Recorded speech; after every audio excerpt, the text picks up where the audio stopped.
ರೈತ ಇರದ ಈ ಚಿತ್ರದಲ್ಲಿರುವ ನಮ್ಮ ಹೆಮ್ಮೆಯ ರೈತನ ಮಗ ಹೇಳಿರುವ ಅರ್ಥಪೂರ್ಣ ಮಾತುಗಳು ನನಗೆ ತುಂಬಾ ಇಷ್ಟ ಆಯಿತು.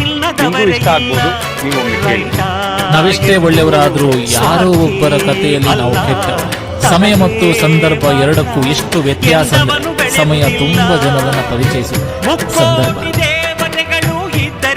ನಿಮಗೂ ಮತ್ತು ನಿಮ್ಮ ಕುಟುಂಬಕ್ಕೂ ಬಸವ ಜಯಂತಿಯ ಹಾರ್ದಿಕ ಶುಭಾಶಯ.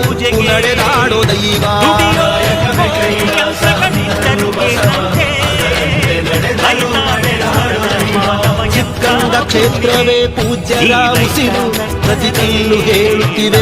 ಗುರು, ನನ್ನ ಜೀವನದಲ್ಲಿ ಮೋಸ ಹೋಗಿದ್ದೀನಿ ಹೊರತು ಮೋಸ ಯಾವತ್ತೂ ಮಾಡಿಲ್ಲ. ಕೆಲವರು ನನ್ನ ಹತ್ರನೇ ತಿಂದು ನನಗೆ ಸುಳ್ಳು ಹೇಳಿ ಮೋಸ ಮಾಡೋರೆ. ಬಟ್ ನಾನು ಯಾವತ್ತೂ ಸುಳ್ಳು ಹೇಳ್ಕೊಂಡು ಮಾಡಿಲ್ಲ.